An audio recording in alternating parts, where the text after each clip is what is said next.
Hey guys, and welcome to the Working Money Channel. So how you guys doing this morning? I wanted to bring you guys some Ripple partner news here off the bat. Empower Financing and Flutterwave have partnered to promote student loans for international students from Africa. As you guys know, Flutterwave is a big Ripple partner and they have been making waves in Africa. Of course, the African continent has a need, a big need for cross-border payment solutions, streamlining those, making them affordable, fast, and convenient. And so what they're doing, a mission-driven fintech firm and the leading provider of education loans to high-promise international students in the United States and Canada, has partnered with Flutterwave, an African-focused global payments technology company, in order to make the student loan application and payment process seamless for international students from Africa. So Empower works with more than 350 top universities across the US and Canada to provide a no cosigner financing to students from 200 plus countries, including many across the African continent.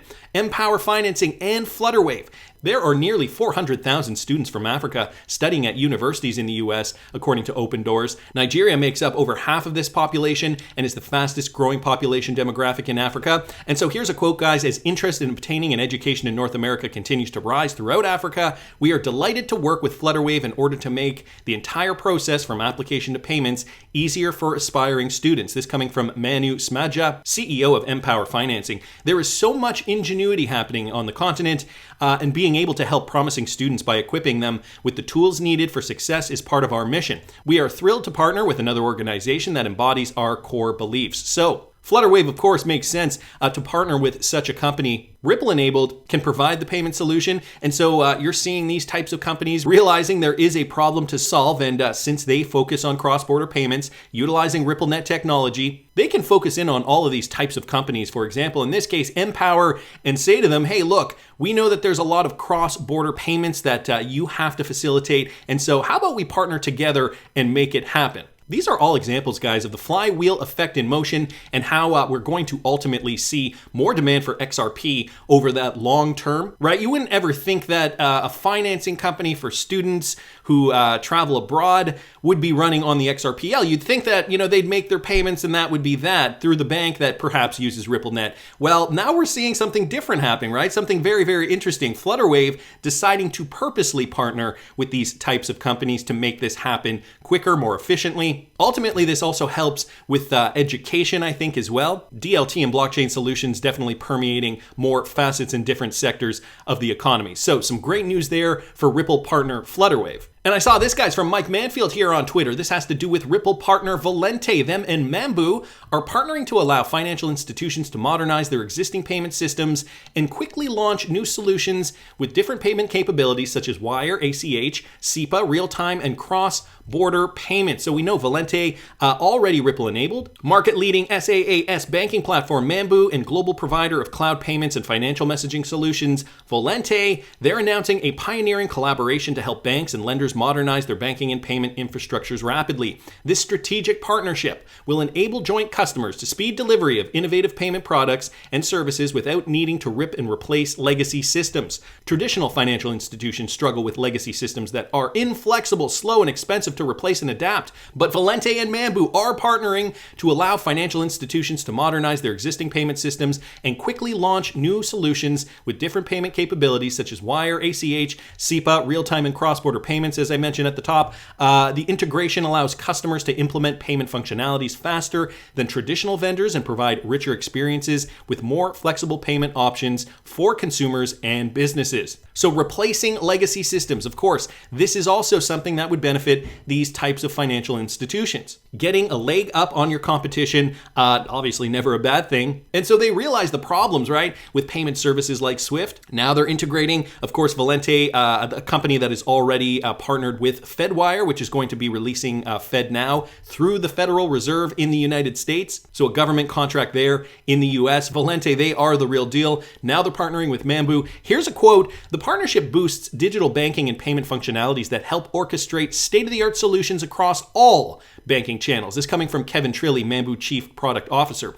Like Mambu, Valente provides digital technology solutions that equip institutions for future success. Together, we are making available a system that empowers all payment processors seamlessly with Mambu's Payment Hub. So that's part of it, right? Interoperability, allowing for perhaps legacy systems to be able to connect, but also that new technology to be able to connect. I think with the ISO 20022 protocol, which is coming down the pipe later this year, I think that is really going to have an impact on how payments are processed as well. Within a matter of hours, processors can develop and quickly deploy the elements needed to deliver an exceptional 24/7 experience to their customers. So with interoperability, all right, I mean, it's kind of the nature of payments. When you're making a payment from one country to another country, of course, they're going to be in different time zones. So for legacy payment systems to only be available during business hours, Monday to Friday, 9 to 5, that's just terrible. Nobody wants to make payments that way because there's already the delay, the 5 to 10 business days or however long it takes to send a legacy payment. A 24/7 experience obviously is something that would benefit everybody, I think. Trilly added the platform was possible because of a shared philosophy that a modern low-code cloud architecture allows for scalability, cost savings, and agility. This will drive change and is an important step in making payment processing simpler and more accessible. So great news there. Ripple partner Valente now teaming up with Mambu. 2022, more secondary and tertiary partnerships. We saw it through 2021 and it is continuing in 2022. Wanted to thank Mike for posting that. And on Friday, guys, I didn't touch on this. The market was kind of slumping and I thought I'd get a video out dedicated to that. But this was some other news from Friday that I kind of wanted to touch on a little bit. Martin Volk posted this. SEC commissioner says crypto doesn't require special regulatory framework. So one SEC commissioner says that the watchdog's regulatory policy is enough to oversee the cryptocurrency industry. That's interesting. Well, there have been calls by the cryptocurrency community for the SEC to provide clearer regulation for the industry. One of the agency's commissioner thinks otherwise. The SEC does not need to reinvent the wheel. And this is kind of what we've been saying. If you guys did not see that video I did with Chris Giancarlo explaining his approach to cryptocurrency regulatory clarity, it was a bit of an out-of-the-box type of approach. I will link it up here. Where is that cursor? I'll link it up here in the top right-hand corner for you guys. He brought up a great approach, but let's talk about Allison Lee here for a sec. So she's a commissioner at the SEC. While appearing at the DC Bar event on crypto regulation, she said that cryptocurrencies do not need a special set of rules.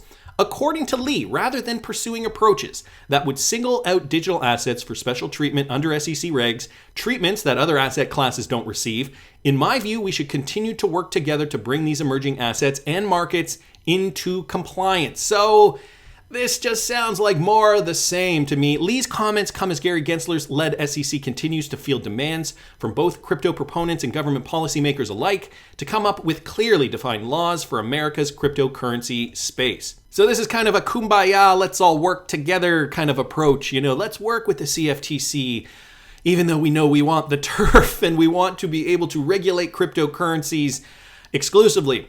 There is, however, indications that crypto regulations might not be high on the Commission's agenda, especially given its focus on matters like meme stocks and going after all retail trading outfits like Robinhood, for example. Gensler has, however, stated that the SEC plans to oversee the crypto space, focusing on diverse market segments like decentralized finance, crypto lending, and token offerings, among others. So we keep talking about the crypto clarity and these organizations trying to come up with new, brilliant, innovative ways to be able to clarify crypto regs, but it's sounding like it's just more of the same. Maybe stalling, trying to buy time here. Anyway, I guess a quasi-interesting point here by Allison Lee, one of the SEC commissioners. Anyway, I wanted to thank Martin Volk, though, for pointing that out because here's another point that I wanted to mention, and this all kind of ties in. The Fed released discussion papers that examine pros and cons of a potential US central bank digital currency. Now, this came out a few days ago, but I wanted to put my 2 cents in on this. So here was the statement. The Federal Reserve Board on Thursday released a discussion paper that examines the pros and cons of a potential CBDC. It invites comments from the public, so on and so forth. They say how CBDCs could improve the safe and effective domestic payment system. The paper does not favor any policy outcome. So I suppose they're trying to be unbiased and fair. We look forward to engaging with the public, elected representatives, and a broad range of stakeholders as we examine the positives and negatives of a central bank digital currency in the United States. Is coming from Jerome Powell. So the paper summarizes the current state of the domestic payment system and discusses all of those things that we already know about. So this is essentially just the official statement coming directly from federalreserve.gov. I will link this in the description if you guys want to read their official statement. I don't know if there's a link to the paper from here. Yeah, maybe it's down here. Maybe this is the link here, the discussion paper. It is a 40-page paper, so I'll link that in the description. XRP Crypto Wolf, though, bringing this to our attention, describing what was said in the paper in more detail. So the U.S. Federal Reserve has released its much-awaited research paper, of course, exploring the viability of central bank digital currencies.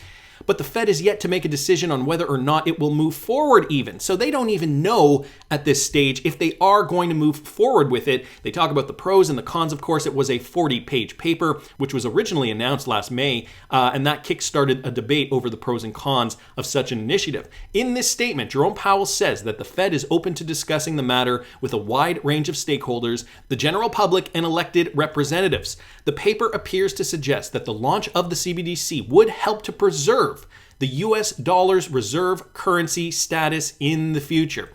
I think that is an important point to make, because if the US decides not to move on with a CBDC, what would it mean if the rest of the world does? And what would it mean in this new era? What would it mean with the US dollar as the world's reserve currency? Well, we already know there's a lot to suggest that, world reserve currencies do shift over time, and the US dollar is kind of coming to its end. And in this new and emerging world, right, where we're seeing a revamped financial framework, is a world reserve currency even necessary? Well, Jerome Powell is saying, we need to, part of the benefits are we need to do this in order to protect the US dollar status. Some have suggested that if these new CBDCs were more attractive than existing forms of the US dollar, global use of the dollar could decrease, and a US CBDC might help preserve the international role of the dollar. The Fed would not be responsible for offering wallets if the digital dollar were to be launched. The report says that the CBDC would be privacy protected and identity verified. The Federal Reserve's initial analysis suggests that the potential US CBDC, if one were created, would best serve the needs of the US by being privacy protected, intermediated, widely transferable, and identity verified. The central bank underscored the significance of the innovation, claiming that it could fully reshape the structure of the US financial system. So, very, very loaded here. A lot of information to take in. A CBDC could fundamentally change the structure of the U.S. system. Here's the quote: altering the roles and responsibilities of the private sector and the central bank. There is no consensus among central bank officials regarding the project, though. Fed Governor Lael Brainerd appeared to be its most ardent supporter, but some officials are struggling to see the benefits of the US dollar. So we have not received any verdict on if the US will go through with it or not. This is just the news we have at this moment. Of course, there are going to be benefits and negatives. Let's say, for example, though, that the US dollar is unseated as a world reserve currency, and the US does not decide to go ahead with this. Well, think about how that could expedite the role of XRP in this new and emerging financial world. No reserve dollar. Every country just wants to conduct business in their local fiat currency. So what do they need? Well, they need that bridge asset, right? If China's working with Russia, well, they can use XRP to facilitate that payment from yuan to rubles. It only makes sense that there is a bridge currency, and that kind of eliminates the need for a world reserve currency. I guess XRP would be the de facto world bridge currency. So, I can see the upsides and downsides here. Also wanted to bring this to you guys from the Wrath of Kahneman recent article on the Bangkok Post about CBDCs and cross-border payments. They mention Ripple working with Bhutan and Palau and underscores a need for interoperability. And it was also written by Rahul Advani, Policy Director for Asia Pacific at Ripple. So interesting to note this, why central bank digital currencies do in fact matter. Something that is often overlooked is yet crucially important is how CBDCs could transform cross-border payments in an increasingly interconnected global labor market. So this article just going through the benefits of CBDCs and how it could benefit finance and trade. Digitizing dollars gives countries more customizability, right? CBDCs can either be retail or wholesale. Mentioning that as well, as of October 21st, the Bank for International Settlements reports that there are 2 retail CBDCs that have gone live, while CBDC pilots are underway in 26 jurisdictions. In total, 65 central banks, including the Bank of Thailand, have communicated publicly about their work on CBDCs as they prepare for the future financial landscape. So this is a very pro-CBDC article here, and important to note, Wrath of Kahneman always doing his research, written by Rahul Advani, and he is Policy Director for Asia Pacific at Ripple. So there are benefits for CBDCs. Of course, Ripple helping some countries with their CBDC projects. They talk about that down here. Where is it? The Palau mention here, reaching the unbanked. So there's also that. However, as central banks have realized the benefits CBDCs offer, policy goals have further evolved to address some of the region's greatest socioeconomic challenges. This includes driving greater financial inclusion among the unbanked, which according to the World Bank stands at around 18% of the adult population in Thailand.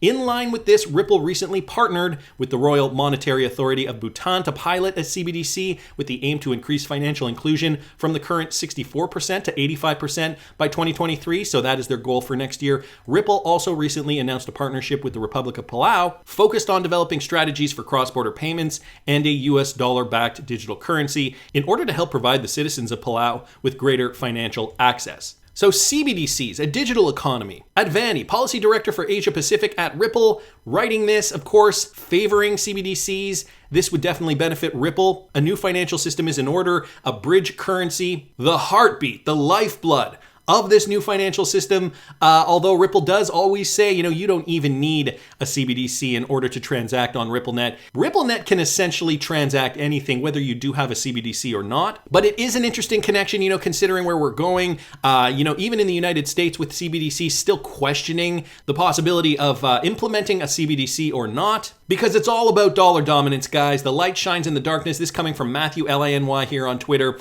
Take a look at this media narrative. I wonder who is behind it. And I love this. I love this kind of thing, when you just bring up a whole bunch of headlines and just kind of get the general sentiment of it. I like that because I feel like that is really what the media is good at, trying to just kind of sway you in the direction they want. Looks like they're setting the stage for a showdown between the yuan and the dollar. Let's see in the weeks ahead how this unfolds. And so this just going again to the point, yuan rises in ranks as top global currency. Digital yuan witnesses a huge increase last year to 11.24 billion. Yuan's popularity for global payments hits highest in 6 years. So they're setting this up, right, for yuan dominance. And digital payments, a new financial infrastructure, a pandemic that perhaps will never end, at least for some people, maybe getting very, very concerned that they will continually see lockdowns, depending on where you live. Of course, in Florida, it's full freedom all the time. I don't know if you guys saw that video. I am spending a little bit of time in Florida. But the beer flu exists, and, some people thinking maybe we will be spending more time in our homes overall from here on out. Which brings me to this, guys. And let me get to it. It all ties together. This coming from Michael at Val5Links. Just going to touch on some of it briefly. South Korea's science minister announced on Thursday a 5-year strategy to lead the global metaverse race. So this just essentially talking about Korea, aims to produce 40,000 experts in the metaverse field to propel the nation into the ranks of 5 leading nations in the global metaverse market. So they're spending a lot of money trying to prep the metaverse, which, you think to yourself, well, the metaverse was just kind of released. Why are we pouring so much money into this? Why are NFTs coming out? Why are cryptocurrencies going to be so big? Well, have you ever thought of connecting it to the beer flu, the pandemic, and perhaps that lots of people are going to be very, very scared venturing into the outside world over the next several years? So this is how I'm tying this together, guys. XRP Crypto Wolf also bringing this up. Facebook, Instagram, and Twitter, some of the largest social media platforms, they're on the verge of introducing over 1 billion users to NFTs. And if you guys have been paying attention to NFTs, of course, we know that they are also likely going to be used in the metaverse. All things that make you go, is this where all the money is pouring in? Well, then I saw this, guys, from the Wrath of Kahneman, a great report, Geopolitics of the Metaverse. No Escaping Bifurcation by Eurasia Group briefly mentions Ripple for enterprise payments. The real takeaway here, though, is that the metaverse is likely going to be fragmented, walled, and in need of interoperability. So to the Wrath of Kahneman's point here, the blockchain ecosystem, first movers here include companies involved in blockchain services, oracles, services that connect smart contracts that run on blockchain systems, such as Ethereum with real-world information. DeFi and supporting services. Many of these firms are still largely oriented towards enterprise solutions for blockchain to facilitate cross-border commercial payment systems. For example, these include Consensus and Ripple Labs, as well as a consortia such as Hyperledger Fabric and the R3 Consortium. Some important platforms do not lend themselves to traditional types of investment because they are governed via decentralized developers or miners, in the case of Ethereum or groups such as the Linux Foundation, Hyperledger Fabric. So the point here that the Wrath of Kahneman highlights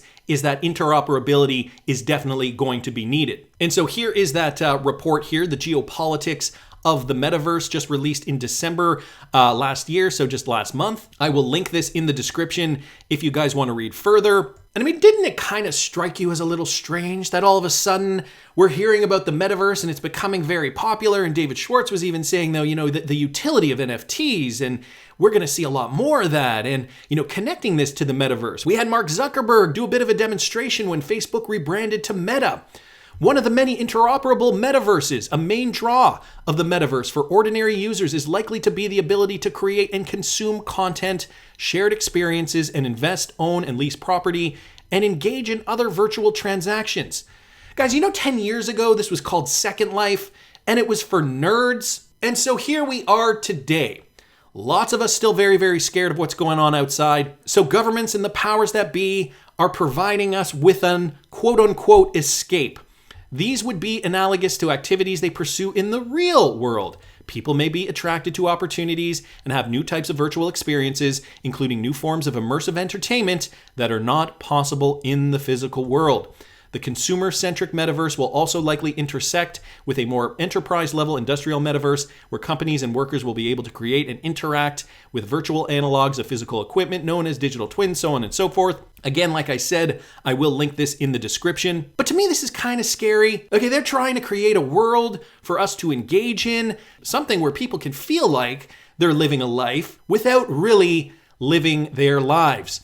And the metaverse, just to give you guys a sense, by 2024, the market could be worth $783.3 billion, nearly triple the size of the gaming software and services sector combined. Today, by that measure, it won't be long before the metaverse is a $1 trillion industry. If it were a country, it would be one of the largest economies in the world. So on the one hand, we have the metaverse. This is the way the world is going. We could read into this several different ways, but it's looking like this is going to be for people who are scared to leave their houses. And, companies don't dump a lot of money in projects unless they think it is going to be a hit. The silver lining, guys, is the interoperability, the nature of the interoperability. Because as Wrath of Kahneman says, fragmented, walled, and in need for interoperability. And there are many different companies that'll do it, of course. Ripple Labs mentioned in this Eurasia Group report. That's also why I think David Schwartz mentioned why NFTs are going to be more popular and why developers are developing NFT capabilities on the XRPL. That's just the beginning, guys. This is going to be another industry on top of the real economy. And so this is one of those examples that we would never have thought of in 2018 and 2019 because the beer flu just did not exist. Another entire economy in the metaverse. More need for interoperability. That would mean more demand for XRP running through the XRPL, which just gives us more indication on why cryptocurrencies that solve problems on these blockchains that are going to be interoperable are going to matter, why they're going to be in high demand, and why price is likely going to rise. But that's just my opinion. I want to hear what you guys think. Please subscribe to the channel if you haven't already. Like the video if you like the content I'm providing. I always love hearing your comments. See you in the next one, guys.